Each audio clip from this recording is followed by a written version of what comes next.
हाँ, तो जंतुओं में हम पढ़े, जंतुओं में प्रतिचार, अनुक्रिया एवं रासायनिक समन्वय तो हार्मोन है। तो जंतु हार्मोन के बारे में हमने पिट्यूटरी ग्रंथि पर खत्म किया था पहले। पिट्यूटरी ग्रंथि के पश्च पिंड से दो हार्मोन हमने बताया था, ADH एंटी डाययूरेटिक हार्मोन, जिसको वैसोप्रेसिन भी कहते हैं, और दूसरा हार्मोन बताया था ऑक्सीटोसिन, ऑक्सीटोसिन नामक हार्मोन। तो ऑक्सीटोसिन हार्मोन यह बच्चे के जन्म के समय यूटिरस की पेशियों को, डिलीवरी के समय यूटिरस की पेशियों को संबोधित करके बच्चे के जन्म में सहायता करता है, साथ ही साथ स्तन ग्रंथियों में दूध के उत्पादन में सहायता करता है। ये पिट्यूटरी ग्रंथि की बात हो गई थी। अब इसके बाद हम पढ़ेंगे दूसरी ग्रंथि, थायराइड ग्रंथि की बात करेंगे। थायराइड ग्रंथि, thyroid gland, thyroid gland, thyroid ग्रंथि, इसकी पोजीशन, स्थिति, यह गले में यहाँ स्वर यंत्र है। इस स्वर यंत्र, जिसको लैरिंग्स कहते हैं, स्वर यंत्र के ठीक नीचे श्वास नली यानी ट्रेकिया के दोनों ओर स्थित होती है। 20 से 25 ग्राम इसका वजन होता है। ट्रेकिया के पृष्ठभाग में स्थमस नामक एक झिल्ली से दोनों इसके पिंड, दो पिंडों में होते हैं, बाइलोब्ड, दोनों पिंड एक झिल्ली से जुड़े हुए रहते हैं। ये इसकी पोजीशन हो गई। थायराइड ग्रंथि से हार्मोन निकलता है थायरॉक्सिन, हार्मोन निकलता है थायरॉक्सिन, ये हार्मोन निकलता है थायरॉक्सिन, थायरॉक्सिन नामक हार्मोन निकलता है। इसको दो हार्मोन निकलते हैं, T3 try iodo thyronine, thyronine, और इसको T4 भी कहते हैं, tetra iodothyronine, tetra iodothyronine, tetra iodothyronine, T3 और T4। ये थायराइड ग्लैंड से, देखो आयोडो शब्द दिया, इसमें आयोडीन होता है। इस हार्मोन के बनने में आयोडीन काफी मदद करता है। यह क्या कार्य करता है शरीर में, इसके फंक्शन को जानेंगे। यह सबसे पहले शारीरिक और मानसिक विकास को प्रभावित करता है, यानी शरीर की वृद्धि, विकास और मेंटल माने मस्तिष्क का विकास कराता है।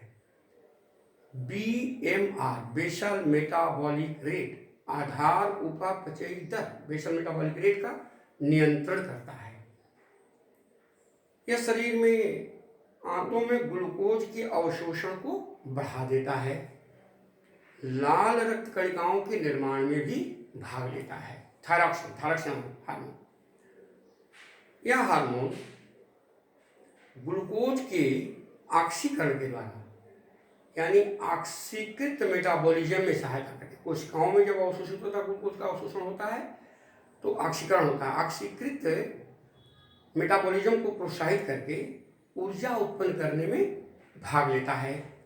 इसलिए इसे कैलोरीजेनिक हार्मोन भी कहते हैं। कैलोरी माने ऊर्जा, कैलोरी ऊर्जा को मापते हैं ना, तो कैलोरीजेनिक हार्मोन के नाम से भी इसको हम कह सकते हैं, कैलोरीजेनिक हार्मोन। इस हार्मोन में आयोडीन ज़्यादा पाई जाती है, 65% करीब आयोडीन होती है।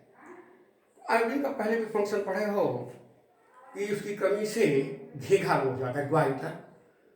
इसका मतलब थायरॉक्सिन हार्मोन की जब कमी होगी तो ये ग्रंथि खुद ही फूलने लगती है, गले में स्थित है, ये ग्रंथि फूलने लगती है, जिससे ग्वाइटर नामक, सिंपल ग्वाइटर उसको कहते हैं, साधारण घेघा हो जाता है।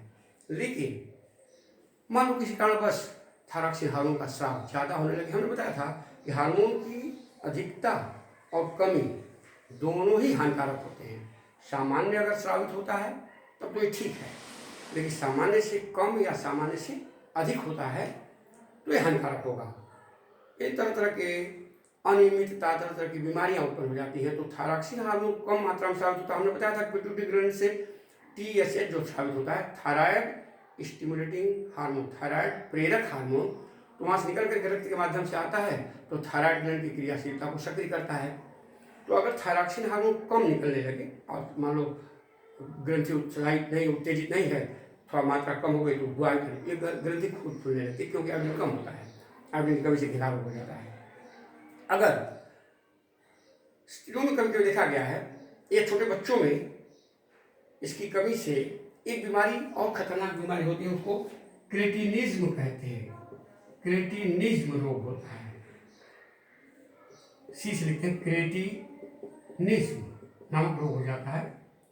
क्रेटिनिज्म क्या होता है, इसको जड़ बामनत्व कहते हैं, इसको हम कहें मूर्ख बौना, एक तरह से बोलने बड़े चालाक होते हैं, ऐसी बात नहीं है, लेकिन व्यक्ति छोटा हो और मेंटली भी, हमने कहा इसको थायरॉक्सिन हार्मोन का फंक्शन में बताया, शारीरिक और मानसिक विकास को प्रभावित करता है, बीएमआर का नियंत्रण करता है, कोशिकाओं में ग्लूकोज के अवशोषण को बढ़ाता है, लाल रंगाओं का निर्माण करता है, ऊर्जा उत्पन्न करने में सहायता करता है, कैलोरीजेनिक करता है, ये सब दो चार फंक्शन बढ़िया बढ़िया फंक्शन इसका याद कर लेंगे।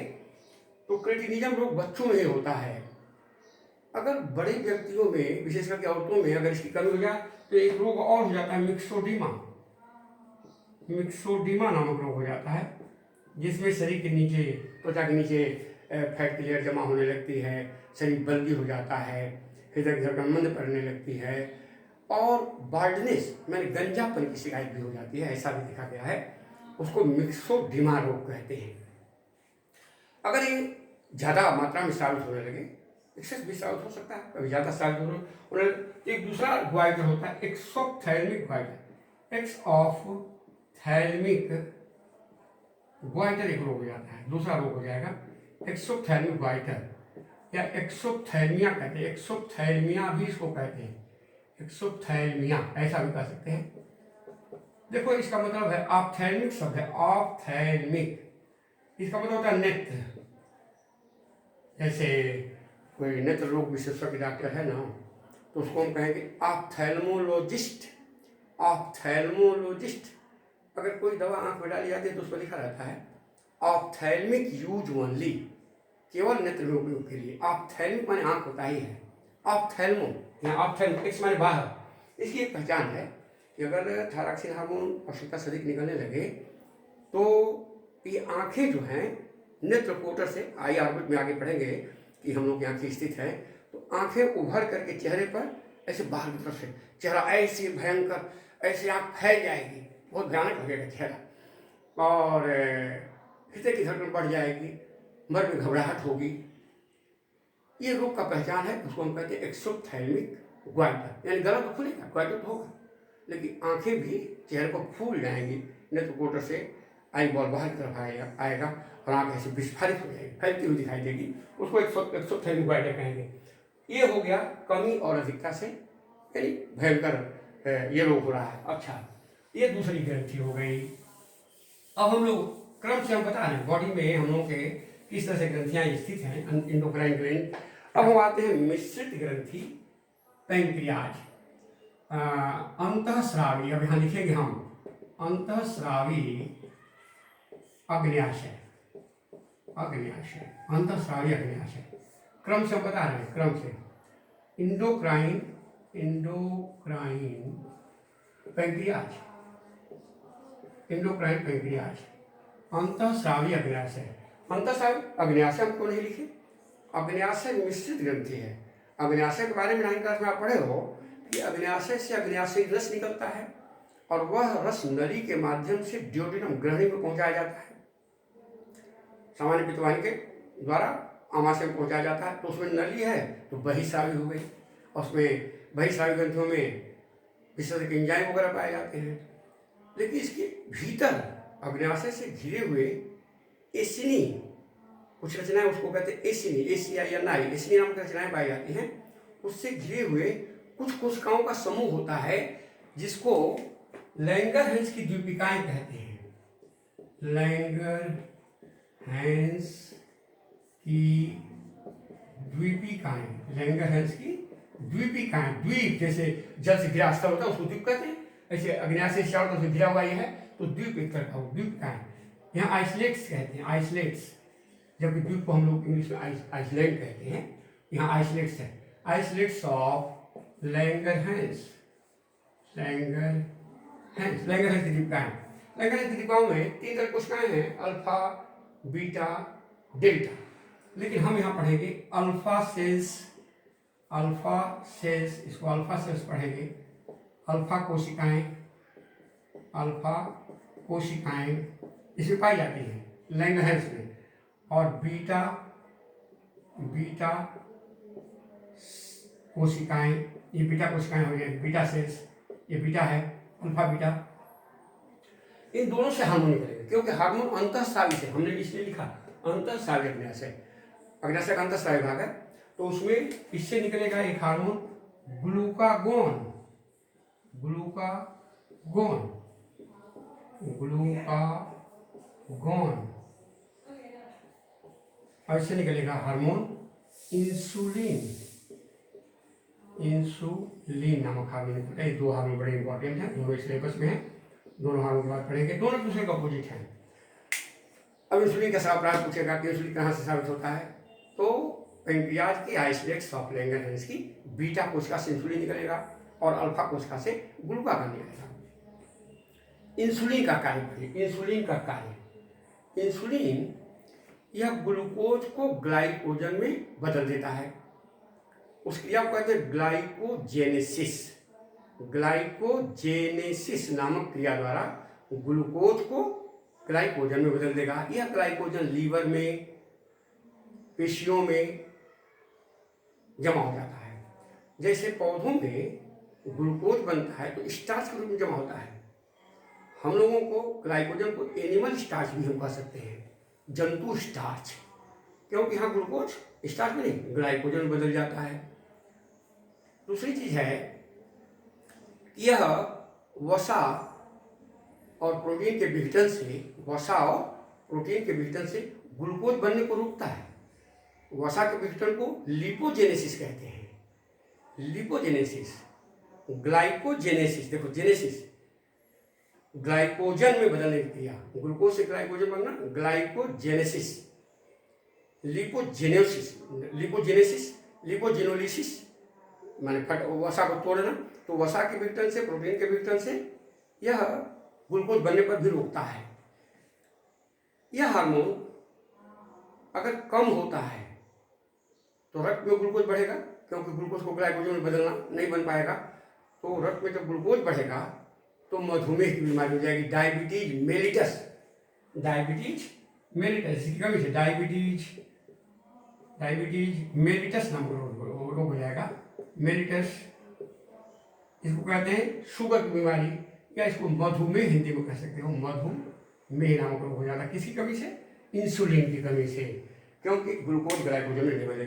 सामान्य मात्रा में प्रति 100 ml रक्त में 80 से 120 मिलीग्राम ग्लूकोज नॉर्मली होता है।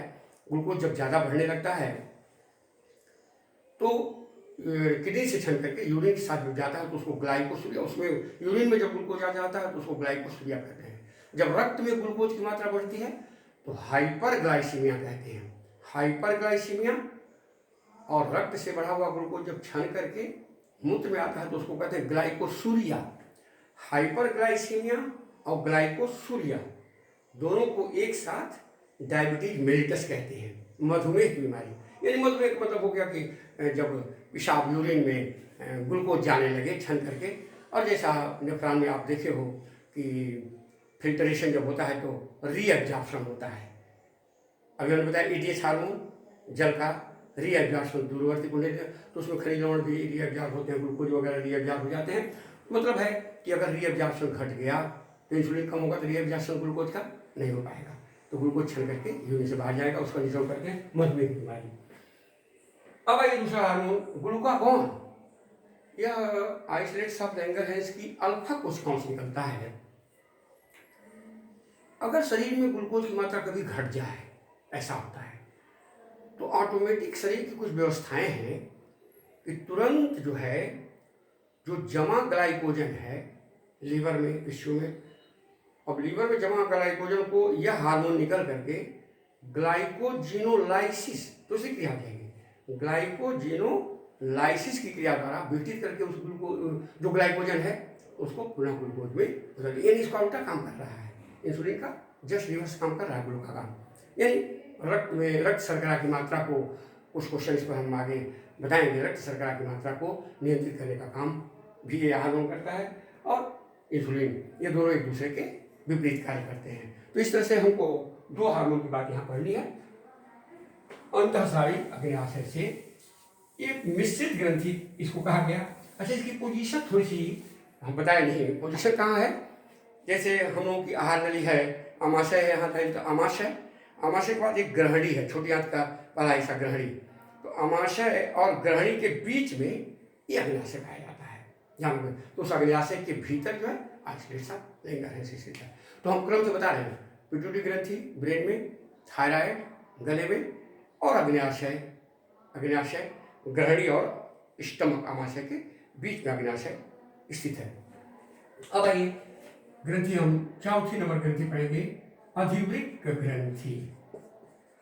अधिवृक्क ग्रंथि, इसका नाम है एड्रीनल ग्लैंड। एड्रीनल ग्लैंड, इसका नाम कहीं कहीं सुप्रारीनल भी मिलेगा आपको, सुप्रारीनल ग्लैंड। अब देखो जैसा कि नाम दिया है अधिवृक्क, वृक्क किडनी, हिंदी किडनी की वृक्क होती है। एड माने जुड़ी हुई, रीनल, रीनल RENAL, रीनल माने किडनी होता ही है। जैसे पल्मोनरी माने फेफड़ा, हिपैटिक माने यकृत लीवर, कार्डियक माने हार्ट, ऐसे नाम आते हैं। तो उसी तरह से रीनल माने किडनी, ऐसे माने जुड़ी। ये किडनी की दोनों किडनी हम लोग यहाँ है, मेरुदंड से लगी हुई उधर गुहा में नीचे की तरफ, सेम के बीच की तरह से 125-175 ग्राम हम लोग की किडनी का वजन है। किडनी के ऊपरी भाग पर पीले रंग की वसा से घिरी हुई दोनों एड्रीनल ग्रंथि, ऐसे अंगूठा है, ऐसे अंगूठे पे ये जो कोर हम लोग है, इसी तरह से वसा से घिरी हुई किडनी के दोनों ऊपरी भाग पर ये एड्रीनल ग्रंथि स्थित होती है। इसकी पोजिशन हो गई, इसलिए इसका नाम अधिवृक्क, वृक्क से जुड़ी हुई है। इसके 2 भाग हैं, एक भाग है, बाहरी भाग है कार्टेक्स, और भीतरी भाग है मेडुला।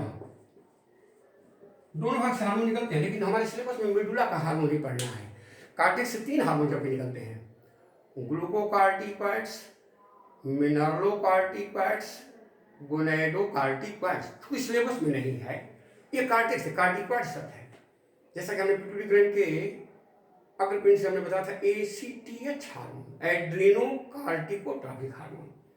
एड्रीनल ग्लैंड के कॉर्टेक्स वाले भाग को ट्रॉफिक हार्मोन वहां से निकल करके यहाँ जाकर के उसको उत्तेजित करता है। लेकिन यहाँ आपको पढ़ना है मेडुला, इसके मेडुला से 2 हार्मोन निकलते हैं, एक है एड्रीनैलिन, एड्रीनैलिन, या इसका नाम है इपिनेफ्रिन। 2 नाम यहाँ पढ़ेंगे, दोनों नाम जानना चाहिए, एपिनेफ्रिन, इपिनेफ्रिन, और इसमें नॉर शब्द जुड़ जाएगा, नॉर एड्रीनैलिन, एड्रीनैलिन या नॉर एपिनेफ्रिन, वही नॉर इसमें जोड़ देंगे, नॉर एपिनेफ्रिन। एड्रीनैलिन, एड्रीनल में आइए जोड़ दो, हार्मोन का नाम बन जाएगा, देख लो। एड्रीनल ग्रंथि है, एड्रीनल, इसमें केवल IN जोड़ दिया गया, IN जोड़ने से ही बन गया, देख लो, एड्रीनल, IN जोड़ दिए, ये हार्मोन बन गया, हार्मोन हो गया, देख लीजिए, सुविधा भी है, याद करने में सुविधा नहीं है। एड्रीनल ग्लैंड से एड्रीनल, थायराइड ग्लैंड से थायरॉक्सिन, कुछ मिलते जुलते नाम है। एड्रीनलिन और नॉर एड्रीनलिन, हर हार्मोन के फंक्शन 2-3 पॉइंट उसको जानना चाहिए। पहले एड्रीनलिन का बहुत इंपॉर्टेंट फंक्शन है, यह हार्मोन शरीर में रक्त दाब को बढ़ा देता है। ऑटोमेटिक नर्वस सिस्टम, स्वाधीन तंत्रिका तंत्र पर इसकी क्रिया बड़ी तेज होती है, स्वाधीन तंत्रिका तंत्र को उत्तेजित कर देता है। इसके प्रभाव से श्वसन क्रिया की दर बढ़ जाती है। एड्रीनलिन हार्मोन निकलेगा, श्वसन क्रिया जोर जोर सांस लेना शुरू कर देगा, श्वसन क्रिया की दर बढ़ जाती है, रोंगटे खड़े हो जाते हैं, कभी डर के मारे रोंगटे खड़े हो जाते हैं, ठंडक में भी रोंगटे खड़े हो जाते हैं, भय के कारण रोंगटे खड़े हो जाना, हृदय की धड़कन बढ़ जाती है, श्वसन क्रिया की दर बढ़ जाती है, पित्त का स्राव ज्यादा होने लगता है, आंसू का स्राव ज्यादा होने लगता है, ऐसा इसका प्रभाव है। आकस्मिक परिस्थितियों में, विपरीत परिस्थितियों में, जैसे क्रोध, भय, लज्जा, डर, ये ऐसी परिस्थितियों में ये हार्मोन शांत होकर के रक्त में ग्लूकोज की मात्रा को बढ़ा करके और उन परिस्थितियों से जूझने के लिए, मुकाबला करने के लिए, उन परिस्थितियों का सामना करने के लिए शरीर को मजबूत करता है। इसलिए इस हार्मोन को हम लोग आपातकालीन हार्मोन के नाम से भी जानते हैं। ये आँख के तारा को, आँख का जो तारा है ना, प्यूपिल, उसको फैला देता है। एड्रेनलिन हार्मोन आँख के तारा को फैलाता है। इसलिए आँख वाले डॉक्टर नेत्र परीक्षण के समय कभी कभी इसका उपयोग भी करते हैं। ऐसी भी बात है, नेत्र परीक्षण के समय एड्रेनलिन हार्मोन आँख के तारा को फैलाने बनाने के लिए, थोड़ा डायलेट करने के लिए इसका ऐसा किया जा सकता है परीक्षण में।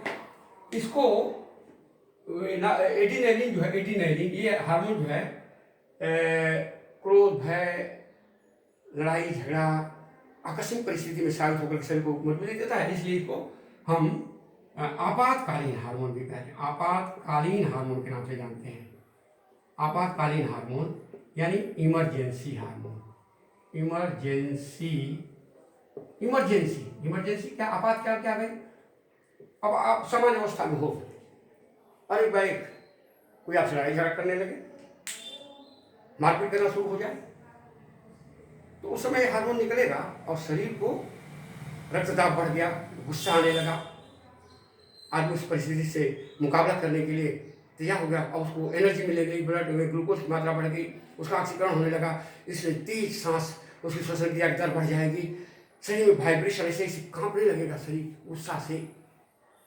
इस प्रकार के परिवर्तन इसमें शरीर में दिखाई देने लगते हैं। इसलिए इसको हम लोग 3F के कहीं कहीं 3F माने फ्रेट, FRIEGST, फ्रेट भय, फाइट, एक F का मतलब फाइट लड़ाई, और फ्लाइट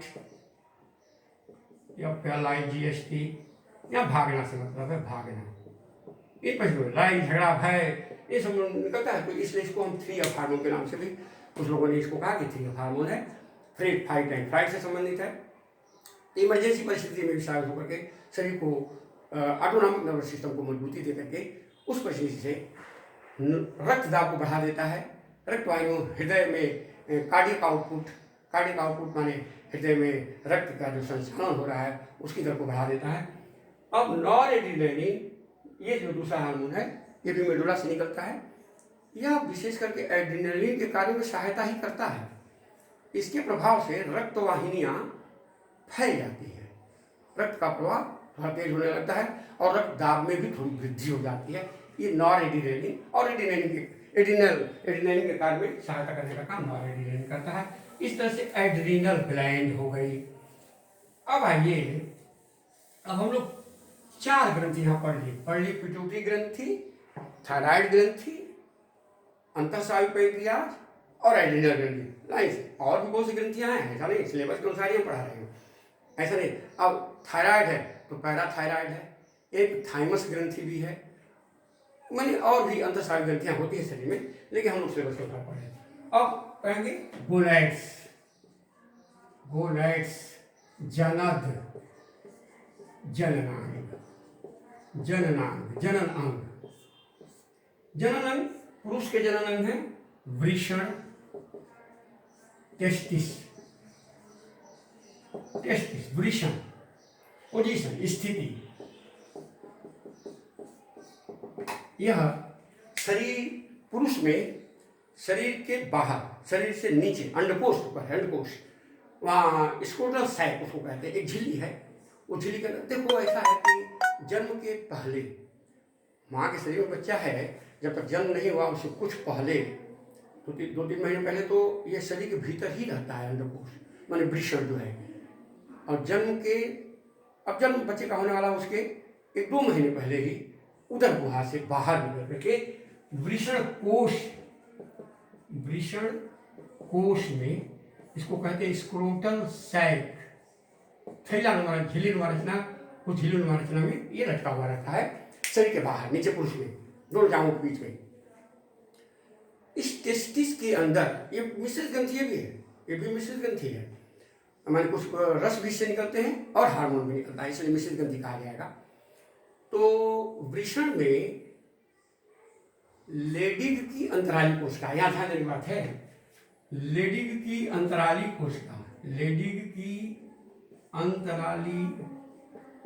कोशिका, अंतराली कोशिका ये कहाँ होती है? वृषण में पाई जाती है। Interstitial cells of Leydig interstitial cells of Leydig के अंतराली कोशिकाओं से टेस्टोस्टेरोन हार्मोन का स्राव होता है। टेस्टोस्टेरोन ये पुरुष का हार्मोन है। ये क्या काम करेगा? टेस्टोस्टेरोन पुरुष में द्वितीय लैंगिक लक्षणों का विकास करेगा। जैसे दाढ़ी मूछ का निकलना बाद में हो रहा है तो द्वितीय लैंगिक लक्षण हो गया। मैथुरेच्छा सेक्स डिजायर को प्रोत्साहित करेगा। टेस्टिस के अंदर सेमिनिफेरस नलिकाएं हैं। सेमिनिफेरस नलिकाओं को हिंदी में कह सकते हो शुक्र जनन नलिकाएं। उन शुक्र जनन नलिकाओं में शुक्राणु जनन स्पर्मेटोजेनेसिस की क्रिया द्वारा स्पर्म या शुक्राणु बनते हैं। शुक्राणु को नर जनन की इकाई कहा जाता है। यह हार्मोन पुरुषों में अगर कम मात्रा में निकले तो नपुंसकता आ जाती है। इम्पोटेंसी की माने नपुंसक पुरुष हो सकता है। ऐसी भी क्रिया है। इस हार्मोन का बड़ा प्रभाव पड़ता है। दाढ़ी मुचकाना, आवाज का भारी होना, सेक्स डिजायर, ये सब द्वितीय लैंगिक लक्षण जो है उसके विकास में यह हार्मोन सहायता करता है। पुरुष का हार्मोन है। अब आइए हम लोग दूसरी ग्रंथि पढ़े, अंडाशय। ये मादा का है। अंडाशय जिसको ओवरी कहते हैं। ओवरी मादा के शरीर में उदर गुहा में नीचे की तरफ गर्भाशय से मिजोवेरियम नामक झिल्ली द्वारा लगी हुई 2 अंडाशय पाई जाती है मादा में। अंडाशय के अंदर अंडाशय से 2 हार्मोन निकलते हैं। पहला हार्मोन है ईस्ट्रोजेन या इसको ओएस्ट्रोजेन भी कहते हैं। 2 नाम यहाँ है। ईस्ट्रोजेन या ओएस्ट्रोजेन ऐसे कह सकते हो। ओएस्ट्रोजेन ये कहाँ से निकलता है? अंडाशय में ग्रैफियन फॉलिकिल ये रचना यहाँ बहुत ध्यान से जानना है क्योंकि अंडाशय से 2 हार्मोन निकलेंगे तो उसको अलग अलग जानेंगे कहाँ से कौन निकलेगा। ग्रैफियन फॉलिकिल से तथा प्लेसेंटा ये वो नली है जिससे माँ के गर्भ में बच्चा जुड़ा रहता है नाभि से, वो प्लेसेंटा उसको कहते हैं। ग्रैफियन फॉलिकिल से ये हार्मोन निकलता है। ये हार्मोन ग्रैफियन फॉलिकिल से निकलता है। दूसरा हार्मोन है प्रोजेस्टेरॉन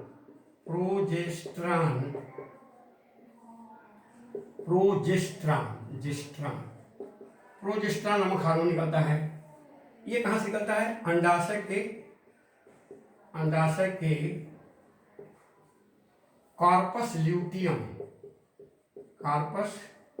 ल्यूटियम इसको पीत पिंड भी हम कहते हैं। पीत पिंड, कार्पस ल्यूटियम, पीत पिंड तथा प्लेसेंटा से भी है। प्लेसेंटा से स्रावित होता है। दोनों हार्मोन के संक्षेप में फंक्शन देखेंगे। ओएस्ट्रोजेन यह मादा के द्वितीय लैंगिक लक्षणों के विकास में सहायता करता है। यह ग्रैफियन फॉलिकिल के निर्माण में सहायता करता है। ओव्यूलेशन की क्रिया, अंडरोपण को कहते हैं, फीमेल में अंडरोपण की क्रिया में सहायता करता है। मासिक धर्म मेंस्ट्रुअल साइकिल को चलाने में सहायता करता है। दूसरा हार्मोन है प्रोजेस्टेरॉन। यह गर्भधारण की क्रिया में सहायता करता है। बच्चे को मादा के गर्भाशय के अंदर पोषण वगैरह देने में, उसके विकास में ये सहायता करता है। जब ये हार्मोन उसमें कार्पस ल्यूटियम जो है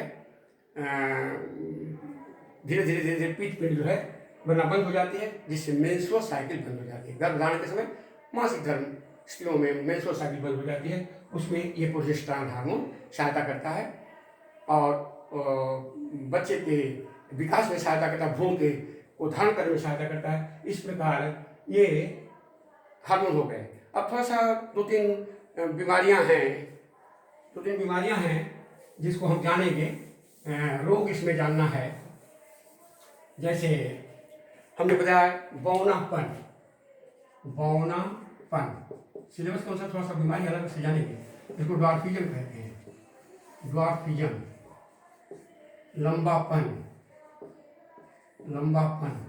जाइगेंटिज्म लंबापन, यह एसटीएच हार्मोन जो पिट्यूटरी ग्लैंड के भाग से साबित होता है, सोमैटोट्रॉपिक हार्मोन जिसको वृद्धि हार्मोन, ग्रोथ हार्मोन कहते हैं। जब वो हार्मोन कम उम्र में बच्चों में कम साबित होता है तो वृद्धि नहीं होती है, ड्वार्फिज्म हो जाता है। ड्वार्फिज्म यानी बौनापन हो जाएगा।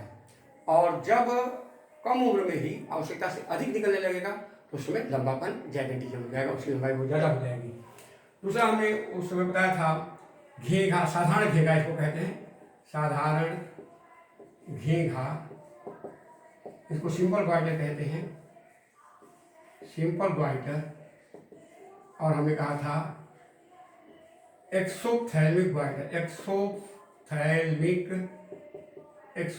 ग्वाइटर, एक्सोथैल्मिक घेघा या ग्वाइटर लिख देते हैं, एक्सोथैल्मिक ग्वाइटर।